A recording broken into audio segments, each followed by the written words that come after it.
जिल्ला हालचाल आज रही जाजपुर जिल्ला तथ्य देइछन्ति आम जाजपुर संवाददाता प्रियरंजन कर और उपस्थापनार मो महेन्द्र कुमार माझी।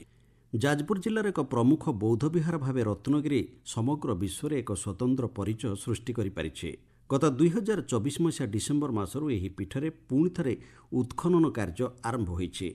भारतीय प्रत्नतात्विक गवेषणा संस्था एएसआई तत्वावधान चलिथिबा एही खनन कार्य उत्कल विश्वविद्यालय, पुणेर डेकान कलेज और दिल्लीर इन्स्टिट्यूट ऑफ आर्किओलोजी 10 जन रिसर्च स्कूल छात्र छात्री सामिल होइछन्ति। रत्नगिरी रे मोट 10टी ट्रेंच खोल जाई प्रति कोठरी को तन्न तन्न भाव विश्लेषण सहित वैज्ञानिक पद्धति निखुण खनन करा जाउछि।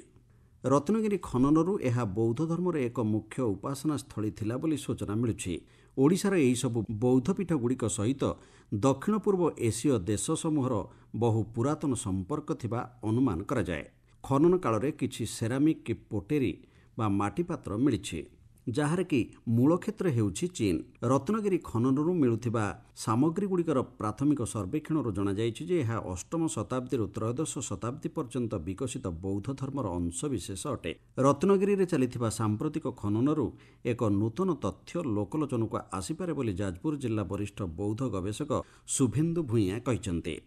रत्नगिरी मते एकदा गोटे बौद्ध विश्वविद्यालय थिला। देश विदेश बहुत छात्र छात्री माने सेठी आसी अध्ययन करुथिले, बौद्ध श्रमण माने रहुथिले एवं सेमानंकर ए जे माटी तळ खननरू अनेक कथा अनेक नुआ कथा मध्य माने आविष्कृत होई पारे बोली कहा जाउछि। एवं से समय प्राचीन ओडिशार भौमकर शासन समय बौद्ध धर्म इतिहासर सुवर्ण युग थिला। एई अंचल गुडी थिला।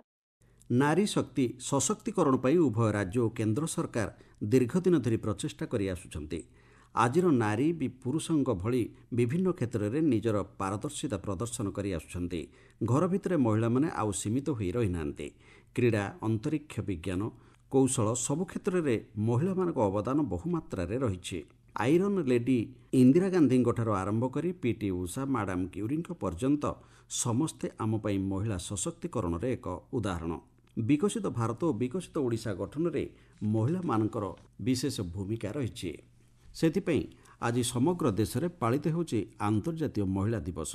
एही क्रम में जाजपुर जिला संस्कृति भवन परिसर में गतकाली अंतर्जातीय महिला दिवस 2025 पालित हो जाइछि। एही अवसर में आयोजित सभारे मुख्य अतिथि भाव अतिरिक्त जिलापाल श्री नवकृष्ण जेना जोग दैथिले।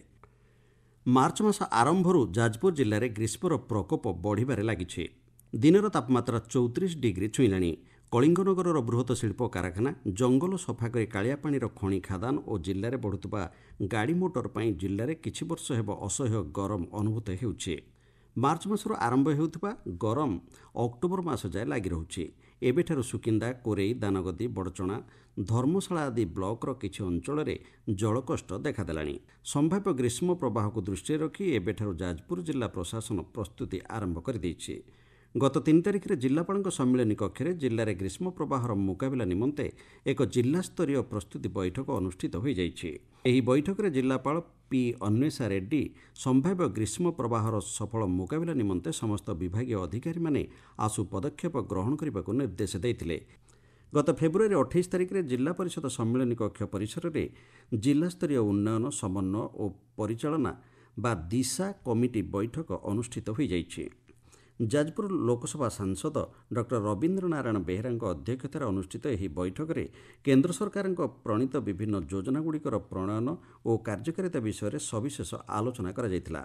सांसद श्री बेहेरा जातीय सामाजिक सहायता योजना रे जो वयस्क और भिन्नक्षम हिताधिकारी बैंक को जाईपारु नाहांती सेमानकु घरे जाई भत्ता प्रदान करने को परामर्श देते। बैठक में उपस्थित बिंझारपुर विधायिका प्रमिला मल्लिक एनआरईजीएस रे मजूरी वृद्धि करने प्रस्ताव देते। जिला हालचाल आज एतिकी। आसंता काली जिला हालचाल शुणिबे झारसुगुड़ा जिला संपर्क में।